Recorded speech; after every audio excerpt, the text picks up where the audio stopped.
las cooperativas que están asociadas en este caso al Foro Cooperativo, Conavicop, están las cooperativas de ahorro y crédito organizadas a través de dos organizaciones a su vez. Una que es Coopera, que son las cooperativas vigiladas por la Comisión del Mercado Financiero, y FECRECOP, que es una organización de cooperativas supervigilada por el Ministerio de Economía, muy antigua, de cerca de 67 años en el país. Tenemos las cooperativas eléctricas, agrupadas en FENACOPEL, que proveen el servicio de distribución de energía eléctrica en la zona centro-sur del país, cooperativas de agua potable, que proveen el servicio sanitario en zonas rurales, también de la zona centro-sur a través de FESAN. Estamos también a través de un polo de cooperativas en el sur que se llama Cooperativas AG del Sur, y a nivel de las cooperativas de la agricultura familiar campesina, tenemos a Campocop. A su vez es una confederación de cooperativas que integra nuestra confederación y que ellos son los representantes, en este caso, de cooperativas agrícolas y principalmente de la agricultura familiar campesina. Estas 7 organizaciones integran esta Asociación Nacional de Cooperativas de Chile, cuyo propósito, como señalé, es de representación. Cooperativas de Chile no presta servicios económicos, don Agustín, ni tampoco de servicio a las cooperativas, sino que tiene por un propósito netamente visibilizar el modelo cooperativo como una forma de organización de las personas y asimismo promover políticas públicas para el desarrollo sostenible de las cooperativas.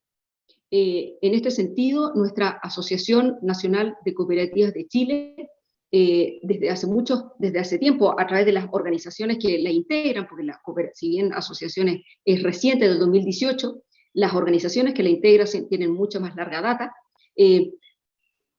han estimado un interés, un anhelo de poder tener un reconocimiento normativo que vaya más allá del reconocimiento legislativo que hoy día existe para las cooperativas. La Asociación de Cooperativas, don Agustín, cree firmemente, y somos todas personas que hemos trabajado en el movimiento cooperativo, y estamos convencidos de que las cooperativas son una solución, ofrecen una solución para poder conciliar este interés de desarrollo económico que tienen los distintos pueblos, las distintas sociedades, pero también con el desarrollo de las personas, y de una manera que sea sostenible, a través de estos principios y valores que usted conoce, probablemente que acompañan a las cooperativas y que provienen desde allá, desde hace casi 170 años, con la primera cooperativa que conocemos de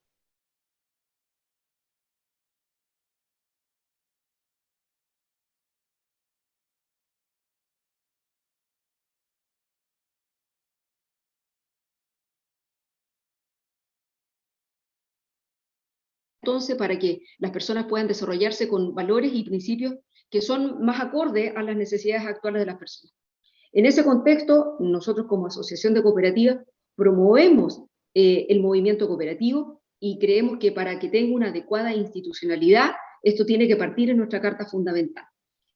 Nosotros hemos hecho un estudio detrás de la propuesta que le vamos a plantear, hemos leído y hemos estudiado el derecho comparado. Esto no es algo que se nos ocurrió de un día para otro, sino que proviene de un largo estudio donde don Juan Pablo Román ha sido su principal exponente, y hemos tomado ejemplos de lo que son constituciones comparadas, y para eso le voy a pedir a don Juan Pablo Román, abogado, presidente de Conavicop y director del Foro Cooperativo, una de nuestras federadas, para que pueda explayarse, don Agustín, ya en la parte más jurídica respecto a nuestro reconocimiento constitucional que estamos anhelando. Muchas gracias.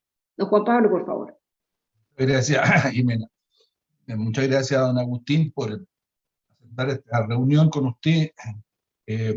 Y precisamente lo que queremos exponer a usted es que nosotros, como cooperativas, queremos que la Constitución que está preparándose tenga una disposición constitucional específica de reconocimiento de las cooperativas. Y entonces usted ya al comienzo de esta reunión dijo, y por no lo dijo así, pero la interrogante es, ¿y por qué en la Constitución tiene que haber un reconocimiento de las cooperativas? Entonces quiero empezar por ahí, en el sentido de que efectivamente en la historia de la legislación chilena, las cooperativas nacen en 1924, justo antes de que don Arturo Alessandri, 2 o 3 días después, renunciara al cargo de presidente de la República cuando se produjo aquella sesión en el Senado de la República en que se aprobaron diversas leyes laborales, y entre otras la ley de cooperativas, del ruido de sables, usted lo conoce perfectamente bien, ese hecho histórico, ¿no es cierto? Y entonces, ahí comienza la primera legislación cooperativa, en 1924. Pero ya en los países europeos, el tema cooperativo estaba absolutamente vigente y funcionando sin ninguna cosa especial, ocupando los sistemas legislativos que había en cada país sin mayores incidencias. Hay que hacer presente que en Suiza, uno de los cantones, el año 1869 ya reconoció a las cooperativas en ese cantón. Y entonces uno se pregunta, bueno, ¿por qué ahora las cooperativas? Desde 1924 hasta 1973 no hubo mayor asunto, y muy por el contrario hay una frondosa legislación muy específica respecto de cooperativas agrícolas, vitivinícolas, lecheras, que le otorgaban determinados apoyos el gobierno, los diferentes gobiernos que pasaron, porque siempre se pensó que las cooperativas podían apoyar fuertemente el desarrollo económico y social del país. Y así fue. Y entonces, en el año 70, cuando se produce el advenimiento del presidente Allende a la República, al gobierno, llegó un acuerdo de garantías democráticas que se llamó, y entonces ahí se estipuló una frasecita en la Constitución, en esa reforma constitucional, de protección de las cooperativas. Después, entonces, cuando viene el gobierno militar a partir del año 1973, entonces hubo en los primeros años un fuerte apoyo al sector cooperativo, manteniendo el sistema que regía en esa fecha. Incluso más, hubo un decreto ley interesante que se dictó en apoyo de las cooperativas de trabajo, que en aquella época se llamaban de producción, y es la reunión de los trabajadores para llevar a cabo operaciones de producción. Y efectivamente se constituyeron diversas cooperativas de ese tipo, pero cuando hubo un cambio muy radical en el gabinete del gobierno, ese sistema se sepultó y se produjo incluso el desaparecimiento de cooperativas muy grandes chilenas, como era la cooperativa de Sodimac, que hoy día existe como empresa de hechura de materiales de construcción. Se designaron interventores, el interventor produjo la quiebra de la cooperativa. Lo mismo, hay otra cooperativa de consumos, que era la Unicop, que hoy día se llama Unimark, y también se produjo el mismo fenómeno. Se suprimió una institución financiera que se llamaba Instituto de Financiamiento Cooperativo, y así. También había una cooperativa enorme que formó con apoyo de la Caja de Empleados Particulares, que existía como una especie de tienda de departamento, o sea, lo que es hoy día la vela o ese tipo de empresa. Eso también desapareció. De tal modo entonces que el movimiento cooperativo en sus organismos más importantes y fuertes fue decayendo y dejó prácticamente de tener importancia económica, no obstante que siguieron funcionando muchas cooperativas, pero en medio de un ambiente no proclive a este tipo de organizaciones. De tal modo entonces que, no obstante que la Constitución de 1980 reconoce, como usted bien sabe, el derecho de asociación, en la práctica eso no ocurre así, y hay diferentes regímenes económicos para determinados tipos de actividades que están exclusivamente reservadas a sociedades anónimas. El ejemplo más preclaro de esto es los administradores de fondos de pensiones, que tienen que ser sociedades anónimas. ¿Y por qué tienen que ser sociedades anónimas? ¿Por qué no pueden ser cooperativas? Ahora, hay el proyecto de ley que hay pendiente en el Congreso, se introdujeron indicaciones en ese sentido, pero bueno, eso está por verse. También sucede lo mismo con las cooperativas, la distribución eléctrica. Las cooperativas eléctricas eran varias, y distribuían la electricidad que producía la Endesa. porque la Endesa no podía, era productora de electricidad, pero no distribuidora, y entonces especialmente en los sectores rurales era muy complejo esto, y a imitación del desarrollo eléctrico en Estados Unidos, se importó desde allá estos mecanismos de distribución eléctrica a través de cooperativas, y que en Estados Unidos tiene una fuerza enorme. Fíjense que en Estados Unidos el 54% de la distribución eléctrica en ese país está en manos de cooperativas eléctricas. De tal modo entonces que no pueden haber cooperativas eléctricas sino las que hubieron ya. Lo mismo sucede en el sector de empresas sanitarias.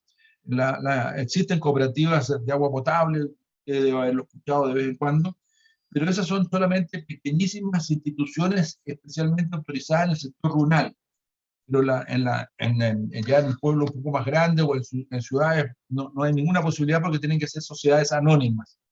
Y así, entonces, este derecho de asociación, que está muy bien proclamado en la Constitución, pero en la realidad y en la práctica no sucede así. En las cooperativas de ahorro y crédito, que es muy importante, el sector está subdividido esto en cooperativas grandes que tienen patrimonios importantes y que, como decía Jimena, están sujetas a la fiscalización de la Comisión del Mercado Financiero, antiguamente Superintendencia de Bancos, que son unas 5 o 6 cooperativas de esas.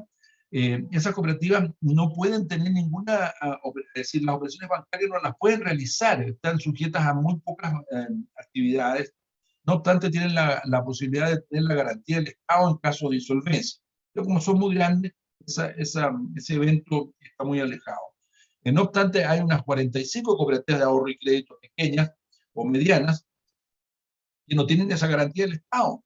Entonces, es a la inversa. ¿Por qué el Banco Santander o el Banco de Chile o el Banco de Crédito de Inversiones tienen la garantía del Estado respecto a los ahorros que reciben de sus clientes, y las cooperativas pequeñas no tienen ninguna garantía? Entonces, es a la inversa. Y así hay una serie de diferenciaciones importantes que ocurren.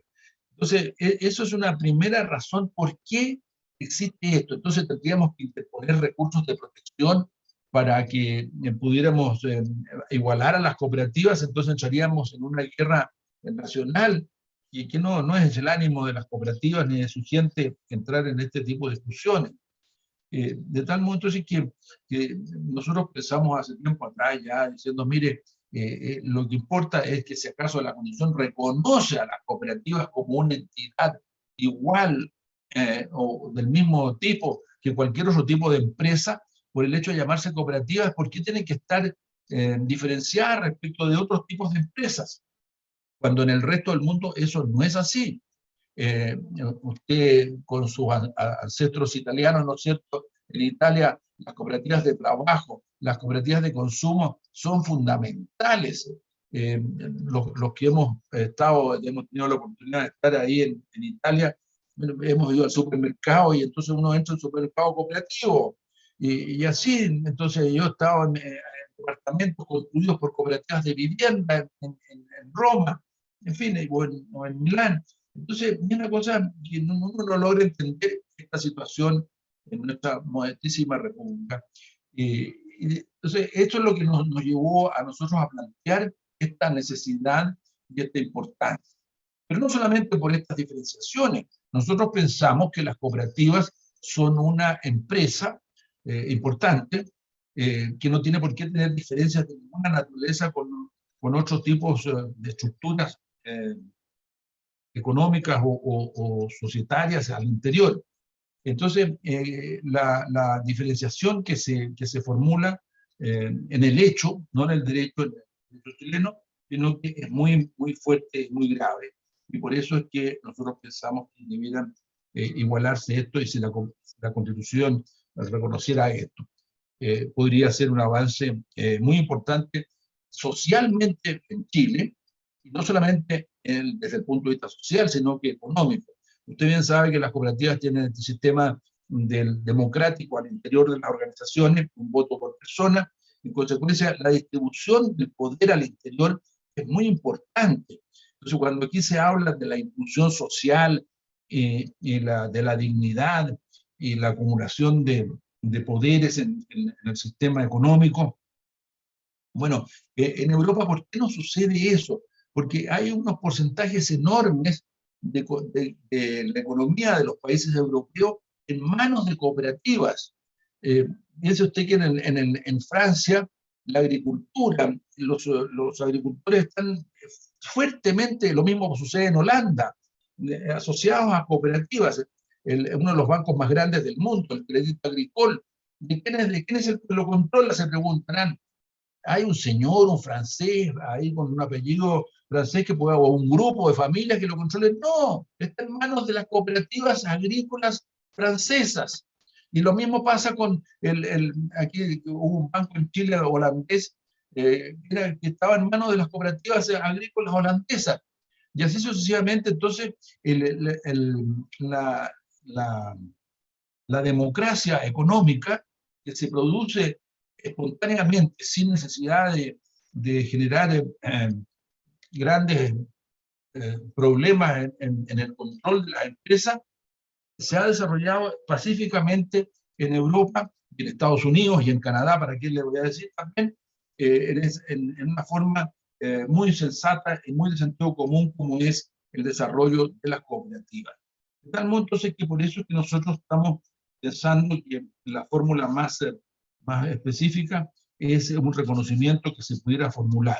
Le quiero pedir a Jimena que exponga aquí en la pantalla la norma constitucional que nosotros estamos propiciando y que queremos, y ya hemos conversado en la misma convención que hemos entregado. Ahí tiene, ¿eh? Entonces, esta fórmula está en estudio, por así decirlo, tanto en nuestras organizaciones como para que los convencionales puedan discutirla nada más. Entonces, quiero detenerme unos minutos en este análisis, don Agustín. Por ejemplo, sea el Estado que reconozca la función de las cooperativas. Entonces, hemos discutido sobre si acaso es el Estado o la República, que ve ahí una notita a pie de la hoja en que aparece eso. Entonces, teníamos en las primeras versiones la República, ahora sí es el Estado. Yo soy partidario que sea la República, pero no voy a rasgar vestiduras por el hecho de que sea cualquiera de las dos formas. Me parece mucho más comprensivo, porque la República, a mi juicio, es un elemento político esencial en una organización democrática, como es Chile, que comienza diciendo que es una república, pero no sé si acaso los convencionales lo van a querer mantener eso, de tal modo que, en cambio, el Estado me parece que es un órgano que es subordinado a una república. Eso es un detalle. Después, la función que desarrollan las cooperativas está ahí descrita, y el principio de ayuda mutua, que es fundamental. Eso es lo que hace que la institucionalidad no procure el lucro, porque usted bien sabe, con la definición de sociedad, que dos o más personas ponen algo en común para repartirse los beneficios que de ello provenga. Los beneficios son las utilidades. En cambio, las cooperativas no se juntan para producir utilidades.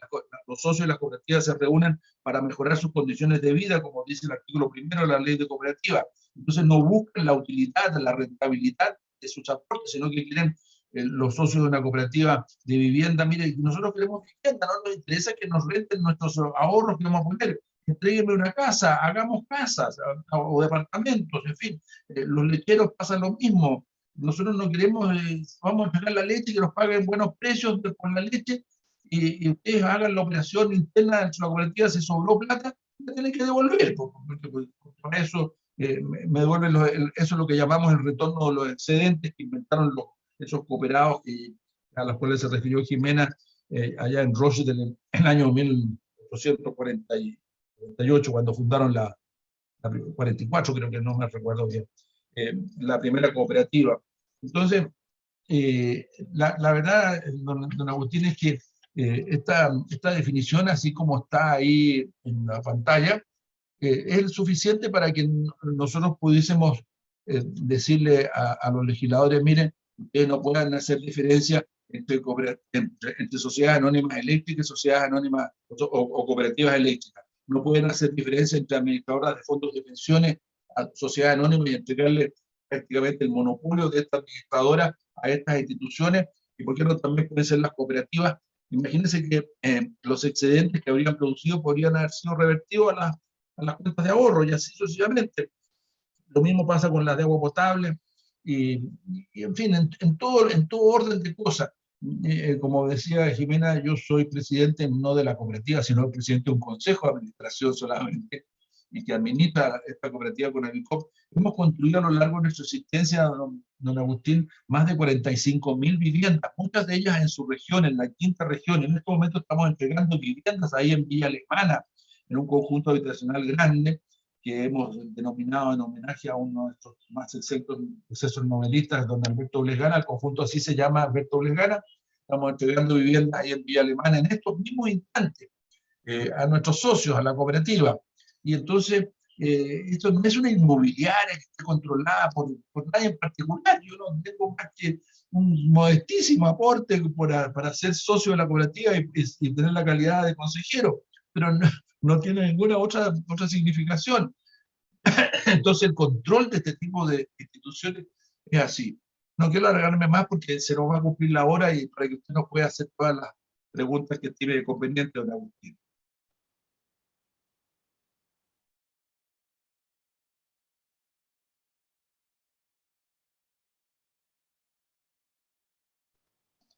Está muteado, don Agustín, no lo escuchamos. Muchas gracias por las explicaciones e información que proporcionan, que de entrada a una persona como yo que no conoce este tema, o por lo menos no lo conoce bien, le impresiona de entrada, como dije, la gran diversidad en términos de cooperativas que hay en el país. Yo no la habría creído tan extendida en términos, por así decirlo, de rubros o asuntos de los que se ocupan y gestionan. Ustedes mencionaban, creo, Jimena, la existencia de 7 organizaciones, y la pregunta inicial que yo les haría es ¿cómo se llevan entre sí? Asumo que se llevarán bien, pero sobre todo si hay suficiente coordinación entre ellas. Me doy perfectamente cuenta también, gracias a lo que ustedes exponen y a lo que voy a estudiar de ahora en adelante, de la situación de desventaja de esta forma de organización que se llama cooperativa respecto de otras figuras que el ordenamiento jurídico chileno autoriza. No, es difícil entender por qué esa desventaja, y desde luego ustedes tienen toda la razón en procurar terminar con ella. Agradezco también que hayan propuesto una norma específica. Eso siempre es lo mejor, que la propuesta de una norma específica salga del mismo puño y letra de las personas que conocen, como ustedes, el tema. Lo que les pregunto es si acaso ese texto que Jimena puso en la pantalla es ya definitivo o está en consulta al interior de las organizaciones que ustedes mencionaron. En cualquier caso, se trate de un texto ya definitivo que los satisface a todos, o de un texto que todavía podría tener alguna corrección, me gustaría mucho que me lo enviaran, porque yo soy poco diestro digitalmente y no sabría cómo volver atrás para ni fotografiar siquiera la norma que vi en la pantalla. Entonces, Jimena, por favor envíala a mi correo electrónico para reflexionarla un tanto más, aunque me pareció bien formulada. Y sí, es atendible lo que Juan Pablo señalaba, república o Estado.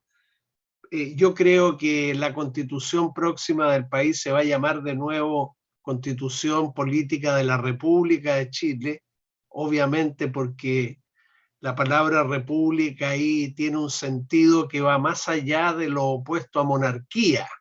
Las primeras constituciones políticas del país hablaban de la República de Chile precisamente porque habíamos dejado atrás la sujeción del país a una monarquía. Sin embargo, hoy en día el ideal republicano va mucho más allá que eso, y ambas opciones eran legítimas, aunque tal vez hicieron ustedes una buena elección al preferir Estado, porque es la manera como generalmente habla la Constitución cuando establece deberes, por ejemplo, deberes del Estado, es deber del Estado, o establece reconocimientos, el Estado de Chile reconoce. Creo que se va a ajustar más al lenguaje habitual de las constituciones. Y también me pareció feliz eso de que eliminaran sin fines especulativos, porque podría ser interpretado como una pedrada que se estaba lanzando, por lo demás con mucha razón, ¿no?, a quienes se preocupan del lucro de los inversionistas y no de la colaboración y la solidaridad que debe existir entre los asociados. Entonces, esas son mis pocas preguntas y el pedido de que Jimena me envíe ese texto. Ya me levantó su dedo pulgar y cuento con que lo hará. Déjeme explicarle un poquito, don Agustín, un par de cosas respecto de los cambios en la redacción. La verdad es que nosotros tenemos se puede decir, una gran aceptación de los grupos, no hay divisiones internas, o de tal modo entonces que son discusiones un tanto semánticas o académicas, podría decirse así, ¿ah? Ahora, yo personalmente soy partidario de la República y también la Jimena le va a mandar una pequeña minuta elaborada sobre el análisis del texto y por qué así, por qué no así. Respecto del tema entre paréntesis, la norma esta está inspirada mucho en la Constitución italiana, don Agustina. Usted bien sabe que el artículo 45 de la Constitución italiana reconoce, por ejemplo, la República Italiana, y cuando la Constitución es del año 46, no del 45, ¿no es cierto? Y entonces es el hecho de que Italia haya incorporado como primer país europeo una norma de esta naturaleza, para nosotros tiene mucha importancia y influencia. Ahora, me quería referir un segundo en el tema de del fines especulativos. Lo que sucede tiene un antecedente histórico importante que es bueno que usted lo conozca. En el año 31, si mal no recuerdo, se dictó una ley general sobre instituciones aseguradoras, sobre compañías de seguros, ¿ah? Y existían antes de esa época, lo que usted tiene también que conocer, unas organizaciones que eran asociaciones mutuales también, y otras que se llamaban las tontinas y las teatrucianas. Y entonces estas eran unas organizaciones que reunían fondos con el objeto previsional, un tanto así como una especie de entre comillas, administradora de fondos de pensiones, porque la gente ahorraba para su jubilación, que no existían las cajas de previsión, todavía estaban recién formando, o sea, es del año 31, o sea, cuando se empezaron a armar toda la legislación laboral y social chilena, comienza en esa misma época. Y entonces hubieron muchos sonados fracasos en aquella época, y entonces la ley de seguros prohibió la constitución de estas asociaciones mutuales, y hay una, fue muy famosa, y usted la tiene que conocer muy bien en Valparaíso, la cooperativa vitalicia. Y la cooperativa vitalicia era una cooperativa vitalicia, muy sui generis, por así decirlo, pero usaba el nombre de cooperativa. Y entonces, cuando se dictó esta legislación en el año 31, pasó a llamarse Cooperativa Vitalicia Sociedad Anónima. Entonces, de ahí viene entonces no vaya a ser cosa que de repente la cooperativa se les ocurra a algún ingenioso por ahí, como usted bien sabe, que no abundan en nuestro medio, y sobre todo en el medio abocalín, invente una cooperativa nada más que para hacer el lucro, ¿no es cierto? Entonces, por eso es que y la legislación italiana lo puso, así lo tiene, y sin finalidad de especulación privada, lo tiene escrito el texto de la Constitución. Entonces, no deja de ser sabio ese tipo de prevenciones. Muy bien. Muy bien. Excusen que solo podamos disponer de esta media hora, pero tengo ahora a continuación otro encuentro parecido a este, pero les agradezco mucho. Yo he aprendido y voy a seguir interesado en este tema, porque este es el sentido de estos encuentros, que uno enganche, por así decirlo, con algo que obviamente no conoce o no conoce bien, y se estimule como yo quedo para continuar estudiándolo. Entonces, tanto mejor si Jimena, como dice usted, Juan Pablo, me envía la norma y también la minuta a que usted aludió. Don Agustín, solo para terminar, nosotros hemos elaborado un pequeño texto donde las bases teóricas de esta propuesta que se está planteando a usted está recogida. Este es un texto que elaboró Juan Pablo Román, al que colaboramos, que se llama el reconocimiento de las cooperativas en la Constitución, y hace un análisis de lo que ha sido el derecho a asociación en la historia constitucional de Chile, y también recoge algunas ideas de lo que es el derecho comparado y el reconocimiento constitucional de las cooperativas, aludiendo a la Constitución italiana. Se refiere también a otros casos en Latinoamérica, como México, Paraguay, en fin. Entonces, le vamos, junto con enviar los antecedentes que se le han señalado, vamos a hacerle llegar a usted ese texto que tiene las bases teóricas, y por qué nosotros lo vinculamos para este efecto con el derecho a asociación. Eso, y agradecer, don Agustín, su tiempo y su interés por habernos oído. Oh, gracias a ustedes y les deseo la mejor de las suertes. En cierta medida la suerte dependemos de su voto. En parte, sí, estoy de acuerdo, que no es suerte, es decisión. Eso. Sí, muchas gracias, Agustín. Muy bueno despedirnos con esa aclaración. Gracias. Gracias, muchas gracias. Luego. Un buen día. Muchas gracias. Hasta Muy luego. bien. Adiós.